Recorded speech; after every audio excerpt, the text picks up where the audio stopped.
Oh hey, it's me again. Today I have got some, it's actually a new collection from Madame Glam to show you all, and I'm really excited about this one because I really love these, and I've swatched some pops with a white gel polish. This isn't actually my Madame Glam white because I didn't want to waste that on swatching, so I've just used a different brand white, and over the top of that, Madame Glam have now got a velvet matte top coat.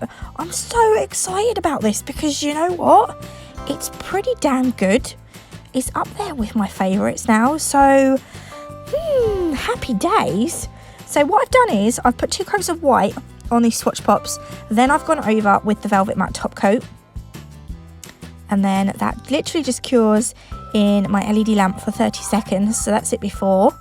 I'm going to pop it in. Oh, it's so shiny. And then take it out. Oh, it's not so shiny anymore, look. And actually it feels really nice to touch as well. It's super soft. So yeah, really happy about this. Let me know if you've got this, if you've tried it and what you think. That was me giving it a thumbs up, but I've got a really wonky thumb because my thumb bends right back. Look, normal thumb, not so normal thumb. And I was like trying to curl it around that bottle, and I was like, no, just stop it, just stop right now. So I was like, okay. So I've got 11 swatches, and there are actually 12 inks. Oh, they're inks, by the way. New York inks, I think they called them. I've had these for a little while, and I've only just got around to swatching them today because I knew they weren't going to be launched until the new year, but I thought I'd better get a video out there so you can see them. So as you can see on the labels, it's got Madame Glam's. It's got their logo, Madame Glam logo.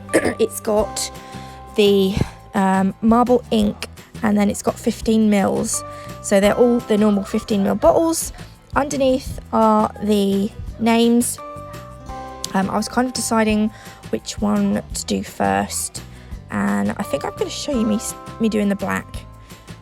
So you can see, like, they've got the colour on the label as well. Some of the colours on the labels don't quite match up to the colours inside the bottles, but I mean, you've got the swatch on the top as per usual, so it's all good.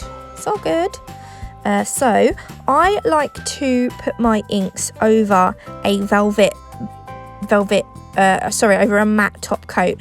If you can put it over like a non-wipe top coat, but a non-wipe top coat, but I don't know why I just prefer to do it over the velvet matte. Well, not necessarily a velvet matte, but a matte top coat, or like a buffed nail.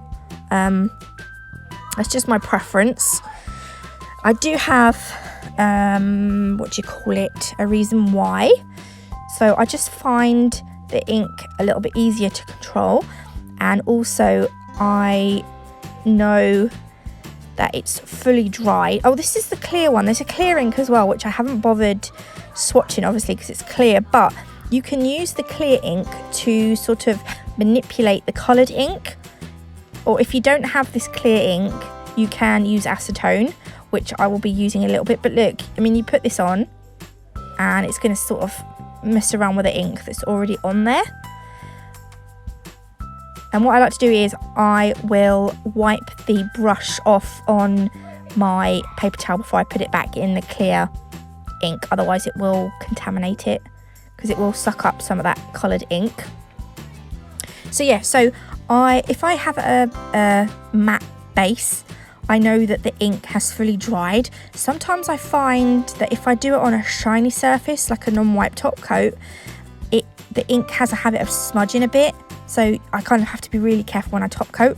But I don't really get that when I use the matte top coat. So that's why I like to use a matte top coat. Yeah. Also, you can see here, I'm going in with the black and then back with the clear. So you can play around with it as much as you want. It does dry, but you can manipulate it until you're completely happy with it. I'm using now some pure acetone to move the ink colour around. I prefer to do it this way. So I've got just a really old brush, and I will wipe off some of the excess acetone from my brush before I sort of go in with it, if you see what I mean, because otherwise you don't want to end up flooding the nail. But you can see, look, it just moves it around nicely as well. I'm still gonna have a bit more of a fiddle with it because you know I'm a faffer. So I'm just gonna put a bit more acetone on it just to try and get a proper like marbled look. And I'm pretty happy with that as it is. I don't want to go too mad because this is literally just for me, for swatching purposes. But once I'm happy with the the kind of design that I've been left with, the pattern, I am going to go over with Madam Glam's No Wipe top coat so that I've got a nice shiny look. I do like marbled nails shiny because it literally looks like a shiny marble surface. You know what I mean? You get those nice like marbled surfaces. I love inks. I think they're so nice. So that is it cured in the lamp for 30 seconds. And I'm just going to do something similar with all the other colours, and then I'm going to show you each individual colour. As I said before, there are 11, so there's a lot to get through. Please ignore the state of my fingernails. So this is all of them, and I've done them in this order. I'm going to show you the names of what are they called, inks. So this first one is the black ink, which you have just seen me playing around with. So this gives you like a proper marbled look. You could do this over any colour.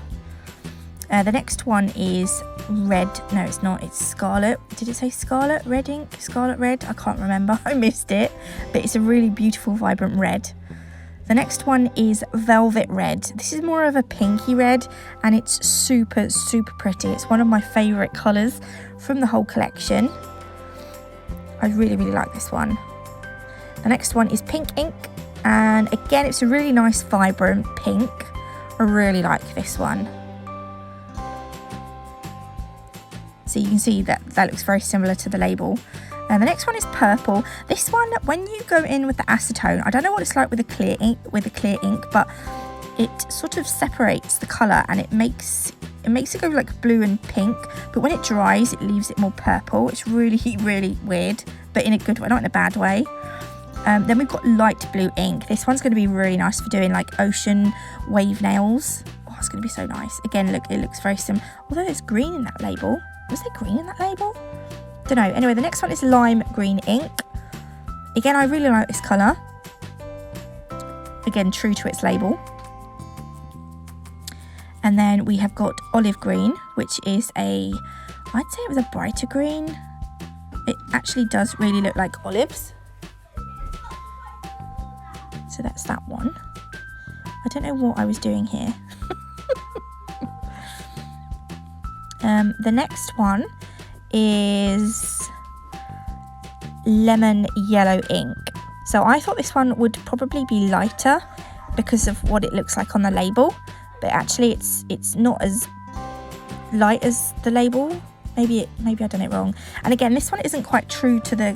I don't know what I was doing here. I think I was in a daydream. Is that ochre ink? I don't know how you pronounce that. I actually just googled it and it's ochre. Yeah, it is. But again, it looks more yellowy, or it came out more yellowy for me. Maybe I was doing it wrong, I don't know. But I really like the colour, and this one, I quite like this one. This is the maroon ink. So this kind of reminds me of a nice rusty colour. So it would be good for autumn nails, I reckon. Well, you can use it any time, but it just striked me as autumny. So I'm going to show you them all together here, all finished. I think they have got a really good selection of colours with these marble inks. So I am definitely looking forward to using these in some designs in the near future. It's always nice to have something new to play with in the new year because I struggle with designs because it's like the new year, like what do I do now? Anyway, thank you for watching. If you did like this video, please leave me a thumbs up. If you haven't already, do consider subscribing, and I'll see you beautiful lot hopefully tomorrow. Bye!